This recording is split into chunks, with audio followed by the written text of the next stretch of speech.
Welcome to Prime Life. We call it Retirement 2.0. Leave each episode with tips and new ideas to help you navigate retirement in our new age. It's your time. Make it count. This podcast is for educational purposes only.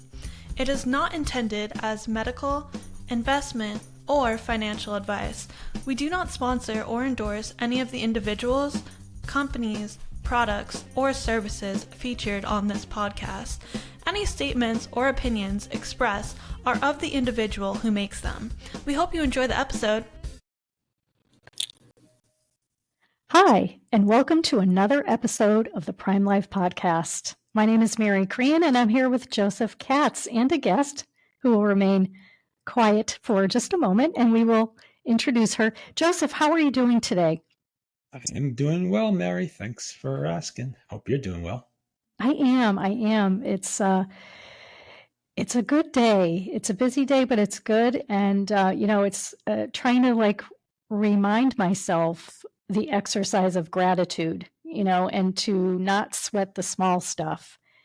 And I'm hoping I will continue to do that well, because that's, want to try to succeed in having a happier, healthier, longer life, which is, kind of our theme here. So without further ado, Joseph, please introduce our amazing guest for today. With pleasure, Mary. So, Karina Stickle is a recreational therapist, host of Engaged in Rec podcast, and community program manager at Get Set Up, an online learning platform for older adults. Welcome to the show, Karina. Tell us a little bit more about yourself. Hi, everyone. Thank you so much for having me today. It's very exciting to be here. I am usually on the other side of the interview here. I'm usually the one asking the questions. So I have to tell you, I feel quite nervous being on this side of the microphone. It's interesting, but I'm excited to be here. So thanks for having me. We'll be gentle. A little bit about my background. Oh, you'll be gentle. Thank you. A little bit about my background. I have worked in senior living, recreation for the past, I feel like I say 15 years, but it's been more than that now because I said that a few years ago. So I've been working in recreation and memory care and long-term care. We call it here in Canada, in skilled nursing, in assisted living, in luxury retirement communities, in day centers, and now I work virtually for Get Set Up as well as their community program manager. So I have a lot of background working in recreation with older adults. And so I'm really excited to be here so that I can talk a little bit about how to get people more engaged. I am as well, and it's so important. And as I get older, and my parents are still with us, fortunately, and just all the adults who are, getting into the age where they could maybe get in a rut and maybe say, I'm good. I don't really need to try anything new. But I would love for you to tell our audience why it's important for older adults to find new passions and new interests. Yeah, absolutely. So I think it's really important for older adults to find something that they're really interested in, because there are so many benefits to this. They keeps them active physically, so it keeps your body moving, it keeps your mind sharp, it keeps you socially engaged with others, so having those friends and those peers alongside of you. Emotionally, it's great too, because it just keeps you really in touch. As you talked about gratitude earlier in this conversation, I mean, even just having somebody to keep you accountable and remind you to do a gratitude journal each day, that is something that's really important in your life as you age too. Well, let me start by saying I am grateful for you spending time with us today. I'm grateful for you to have me. Excellent. So I do this a lot, which is I read these introductory bios, but there's words in there which I don't necessarily know what they mean. So what is a recreational therapist? recreation Yeah, so a therapist? recreation therapist is somebody who has gone to school, whether that be in a college program or a university program, to study the leisure of it could be any population. I focused on the older adult population. And really what I'm looking at when I look at the entire recreation and leisure um, wheelhouse of somebody is I'm looking for the skills that they have, their interests, and their abilities. And we're coming up with a goal and an outline of a plan to really achieve wellness as a whole for those individuals. So, whether that be in a group setting or on an individual basis, I'm really looking at the person as a whole and how we can provide opportunities for them to try new things and really discover who they are even in this later part of life. So usually I don't like to go to what I consider the negative side of the house, but I would love to know, and I know our audience would, what could be some common barriers for older adults when trying to engage them in new activities? So I think that some of the barriers that you can have, and this will vary between people that are in senior living or people that are still at home. If you're living at home, some of the barriers that one could face is transportation, getting to somewhere, whether that be going to a YMCA or a community center or a senior center or taking night classes or whatever they're doing. Sometimes transportation isn't available to them. So that could be a barrier. It could also be somebody in a lot of pain. So if you're in pain, most likely you're not feeling your best and you don't want to get out there and do different things. So that could be a barrier as well. Even just mobility. As you age, sometimes your knees are a little bit rickety. Sometimes things don't move as well as they're supposed to move. And that could be an issue as well for somebody. And then obviously there's the cognitive changes that occur in some people as well. And that's something that sometimes people may get embarrassed about, or they don't want to show that they're having some cognitive challenges, that maybe it's just the beginning of these challenges. And so that's definitely a barrier as well, and something that keeps people from really going out there to uh, try new things and be around a group of people to find those hobbies.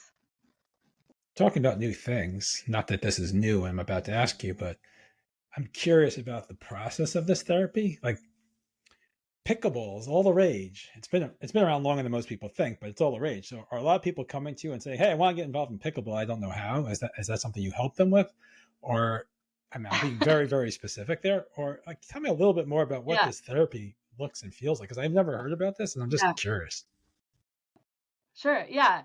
I'm going to give you an example right now of my mom, actually, because she just recently retired about a year and a half ago. And I remember when she retired, she really didn't know what she was going to be doing. She really had this, like, okay, I'm going to relax for the rest of my retirement. And that's fine for a little bit. But then she got really bored. She is a social butterfly. And so I knew, like, Mom, if you don't have a plan, then this retirement is going to be very boring for you.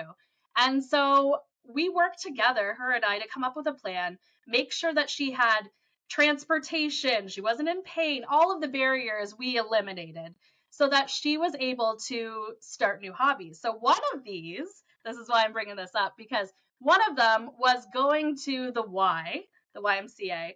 And so she didn't know anybody there. She signed up for the Y. We got her there. She started taking classes maybe once a week and then twice a week. And now she goes twice a day to these classes. And so she met up with all of these new friends, and some of them were interested in pickleball. And so they didn't have at the Y, they didn't have any pickleball court. They didn't have any pickleball players, teachers, nothing. And so they ended up bringing somebody in to teach them how to play pickleball. And she started an entire league in the YMCA with these new friends that she's made. So really, we looked at, okay, Mom, what's your goal here? What is something that you'd really like to do? And the goal was to stay active, to stay social, to stay engaged. And we were able to eliminate the barriers to do that. So I've heard people refer to gym rats. She's become the Y rat. She is. She is. She goes way, to of course. all of the class. Yeah, No, she goes to all of the class. No, I love that. Joseph knows this, and our audience may remember. I used to be in the fitness business. My husband and I owned a gym, if you will, and that's a term we would have used mostly for endearment. We had our regulars, and yes, they would show up sometimes twice a day, but they were always with us. And socialization is so important. Even back then, when I was quite a bit younger, maybe I didn't fully understand, but we saw some amazing relationships take place in our gym many years ago. So I'm assuming, and I currently work out in a gym myself. It's a little bit different, but I would love for you to also talk about why social interaction is important. Now, granted, your mom, a social butterfly. I love that you flagged that, but I think with social media, people are on, Facebook, Instagram, whatever, and it could be also a way to sort of avoid. But I am one of those believers that social interactions can really enhance someone's life. I look at my dad, and he is a social butterfly, and my mom will recount when they visit with friends for lunch, he's like more like himself than ever. So I would love for you to talk a little bit about that. And we'll get that answer after a brief word from our commercial sponsors. NASA is always working harder to be your carrier of choice. We offer insurance products that can help you meet your retirement goals, such as protecting your savings, securing lifetime income, or paying for healthcare costs. We're dedicated to providing best-in-class service and are keeping things simple, and we'll have your back. We have around 400,000 policyholders and contract holders and have been doing this for a long time, 170 years. But we remain humble enough to always try to improve. For more information, visit nfg.com. Nassau insurance products are issued by Nassau Life and Annuity Company of Hartford, Connecticut, Nassau Life Insurance Company, East Greenbush, New York, or Nassau Life Insurance Company of Kansas, Overland Park, Kansas. Subsidiaries of Nassau Financial Group. Products are not available in all areas. Policyholder counts are for all Nassau companies as of September 30th, 2022, and are subject to change. Yeah, it's interesting that you mentioned that because we have my mom who is this social butterfly, and we also have my dad who is very social as well. But last year he had a heart attack, and so he's okay now, but his heart attack took a really big toll on him, and really it made him not want to be around people as much. And so really it decreased his socialization like crazy because he was just nervous to be out and about and be around people. And just in case, you never know what happens. Not that he'll admit that. He'll never say that he was scared to be out and about, but he was. And so it really made a huge impact on the socialization that he had. And so we had to really come up with a great plan of how to make sure that he was still staying engaged with people. So this can go for the same thing as if a recreation therapist that's in community living or senior living has a resident that is isolated, we need to come up with plans for these people. So whether that be a volunteer that's coming into to visit one of the residents, or whether that's finding a buddy system, those work great. Getting somebody to buddy up with another resident to bring them down to activities. It's just a great way, even if they are only have one person that they're socializing with, that can really make an impact to reduce isolation. At some point, I'm going to have to leave my house. I know that to talk to people in person, but for right now, I'm staying home. Let's talk a little bit more about engagement. You named your podcast Engaged in Rec Podcast. So tell us a little bit about the show. Tell us a little bit about the history of how you came to start this show. And, I got more questions for you about recreation therapists, but I don't want to bore everyone with that. Yeah, engaged in rec was something that I started during COVID, actually, because I was on all of the Facebook groups and LinkedIn groups and all of that. And I realized that a lot of recreation therapists were struggling during that time. And something that I noticed was that there were a lot of resources available to them, they just didn't know about it. And so, my role that I decided when I created Engaged in Rec podcast was to really go out and find all of these different organizations, whether they be individuals that were providing resources or large companies that had resources that we just weren't aware of, and really make people aware of what could be offered to their residents, especially during a time that it was so hard. It was so difficult to keep people engaged all the time and keep them active and make sure that they were still hitting all of those social those the wellness domains, right? Like keeping them social, keeping them emotionally engaged, all of that. And so that's what I wanted to do, was really find an opportunity to have a voice to share with the other recreation therapists that were out there and say, like, you're not alone. First of all, we're all in this together and there are resources, and these are them. So Well, it's funny you were saying earlier, like you've been doing this 15 years plus, or you keep saying that, so it's probably longer. I'm interested to know, again, and I think our guests, our audience would be interested. Have you seen a change in the role of the recreational therapist over time? Yeah. When you started versus now, based on some of the things I think that you've alluded to when COVID hit. Also, you talked about pickleball, which I love. And I can tell you here where I live, you can't get near the pickleball courts, like even at like 6:00. I mean, mostly it's filled with older adults. So I would just love to hear again about what changes and trends do you see now and moving forward for individuals who do what you do? Yeah, I remember when I first started as a recreation therapist, if you had your phone out on the floor, like that was a big no-no. You could never have your phone out. It couldn't be visible to anybody. And now using technology is such a huge tool that we can use to our advantage. I mean, a lot of resources are available through technology now and or using technology. Like I think of virtual reality as one, using that technology to really provide those sorts of programming. But I remember back in the day, it was, you can't have that out there. That's, like that is for when you're not working time. And now it's such a back pocket resource to have.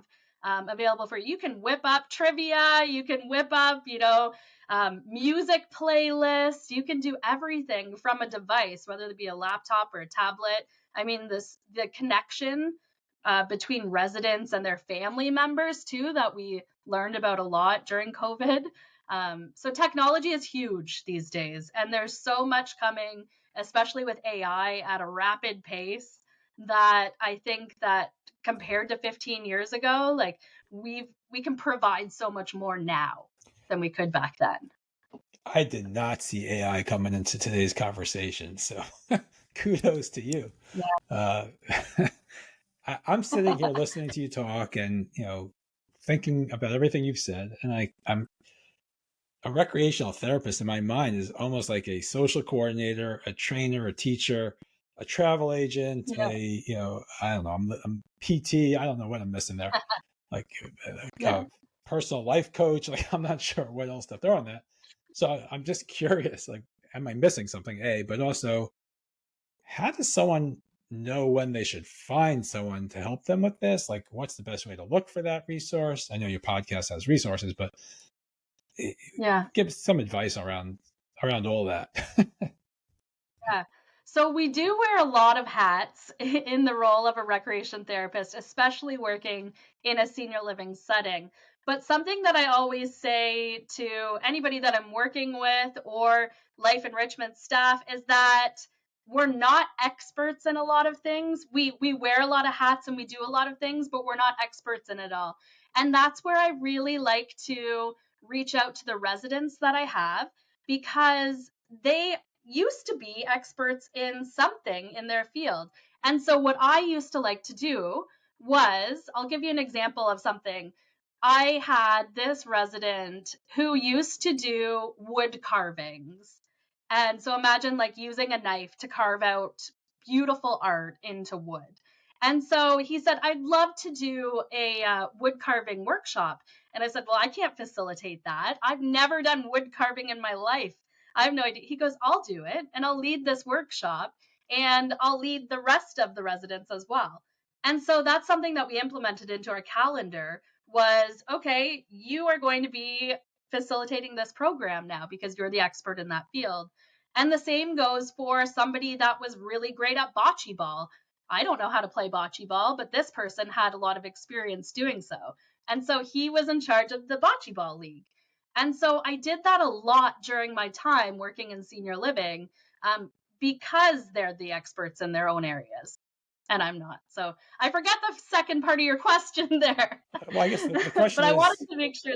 Yeah, I mean, my question, that was just me trying to understand, but my question is really about, like, when should someone think about engaging a recreational therapist? What's the best way to find a recreational therapist? What should they look for? And like, this is new to me, and I'm not super old, but I'm also not super young. Right? No, so it's never new heard to about me. it. It's fascinating. Yeah, it's new to me as well. I totally agree. I think that's a great question.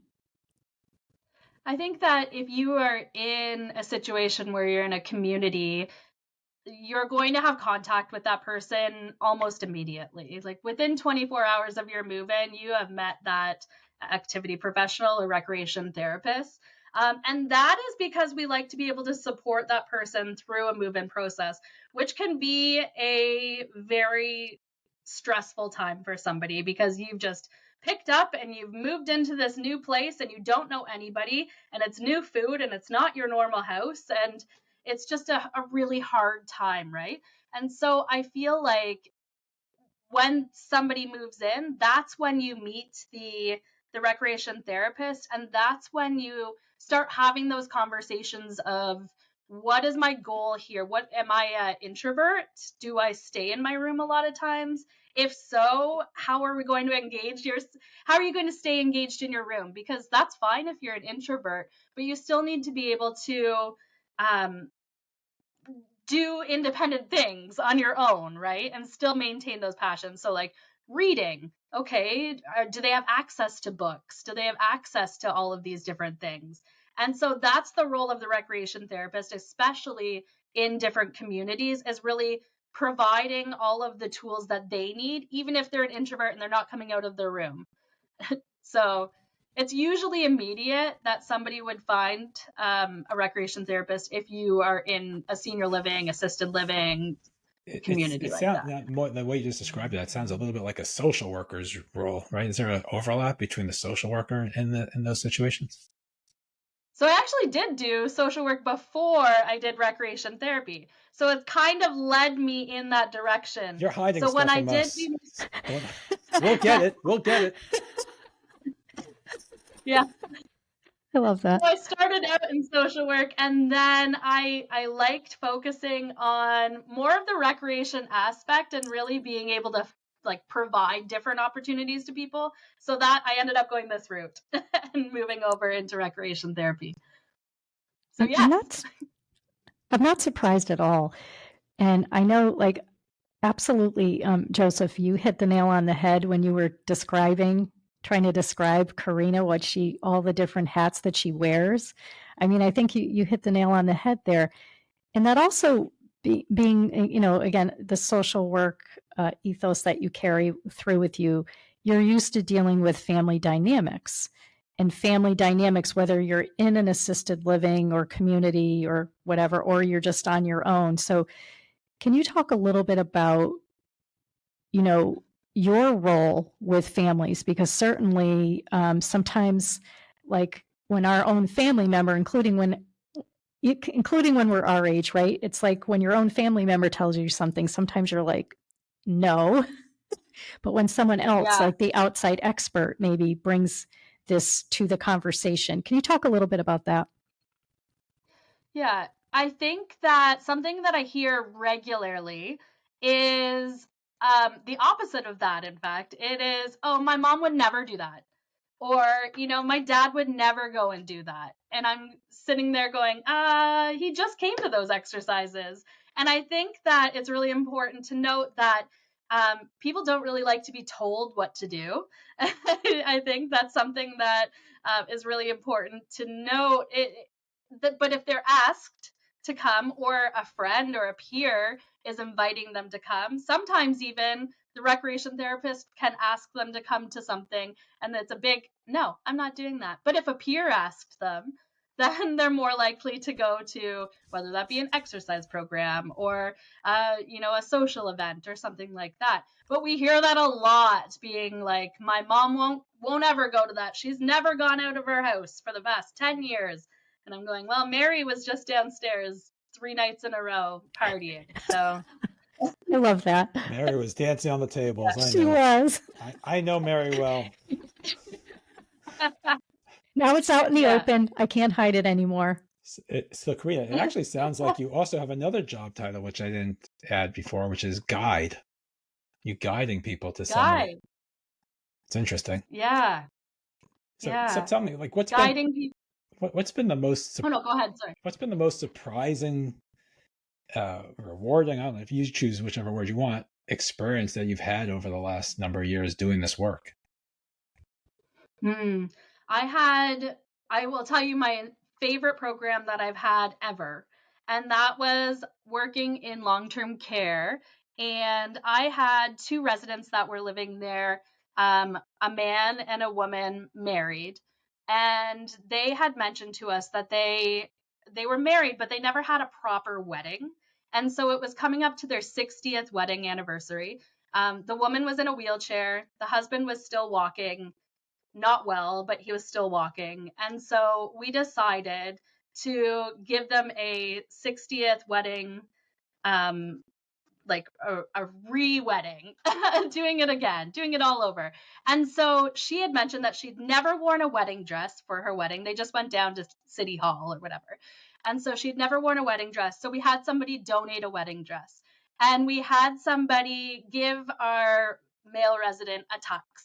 And then we had residents be their bridesmaids and their groomsmen. And we had the maintenance man walk her down the aisle. And beforehand, we even did a bachelorette party. We did a bridal shower. We did a bachelor party for the men. So we made it this really big, amazing program, invited all of their family members in. And it was something that was really memorable. We had the reception after, so we had a big wedding cake, and everybody that was in our community really got to experience this with them. And I'm so glad that we did, because shortly after, the lady passed away. And so it's something that I will forever hold dear to my heart, this program, because everybody was crying. It was amazing. It was just such an amazing experience to watch them kiss up there when they said their I do's, and it was beautiful. So I will never forget that.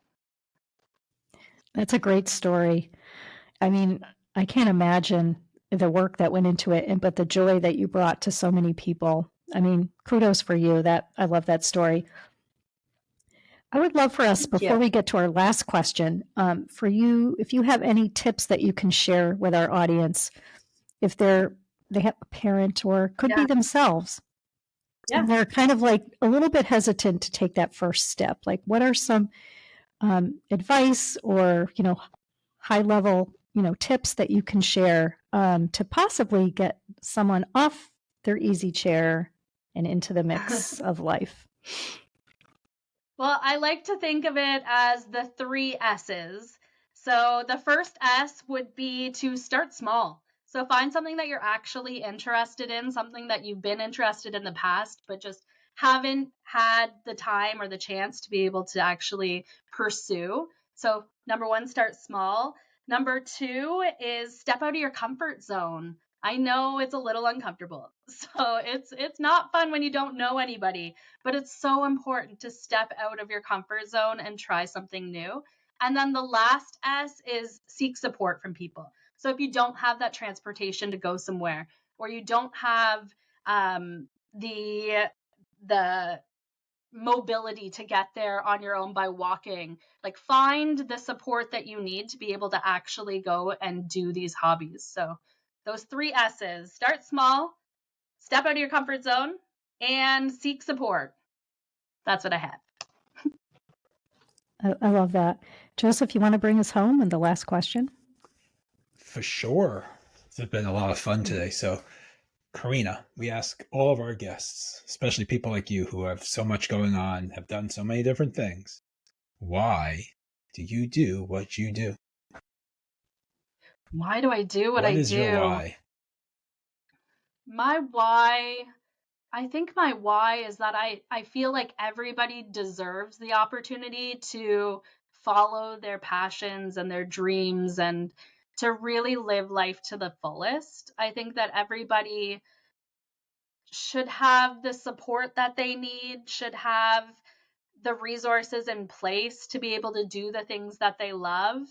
And so my why is really to be able to provide that to people, to provide those opportunities, to provide the resources, and just give them that stepping stone that they need to be able to do what they love or discover what they love. I mean, that's a beautiful answer. And I wish more people had that mindset that they wanted all of us, that as we got on in years, to do what we love. And even if we haven't gotten on in years, right? Do what you love. Discover the unknown, and who knows what can happen. Karina, if our audience wants to get in touch with you, what's the best way? We will put your social handles and other things in the show notes, but what's the best way? Best way to get in hold of me is LinkedIn for sure. Karina Stickle on there. I am on TikTok, so you can find me at Engaged in Rec over on TikTok. And then also you can find my podcast, which hopefully will be coming out with season 4 in the fall. That is on all of your listening platforms under Engaged in Rec. Well, congratulations on season 4. That's tremendous. So we want to thank you for being on the Prime Life podcast today with myself and Joseph. And we appreciate Joseph. It's always great spending time with you. And Karina, thank you for taking time out of your busy schedule to spend some time with us today here on Prime Life podcast. It's been very recreational for me. I'm so glad. Thank you so much for having me. I appreciate it. It's been fun. It's been fun. Thanks again. And for all of our audience, our listeners, please tune in next time for another episode of the Prime Life podcast. Remember to follow us, like us, and give us feedback. We look forward to spending more time with you again. Thanks so much, everyone, and have a great day.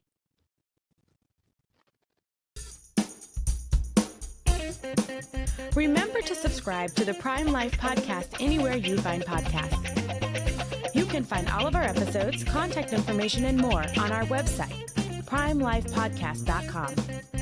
Stay connected with us. Follow us on LinkedIn, Instagram, Facebook, and TikTok.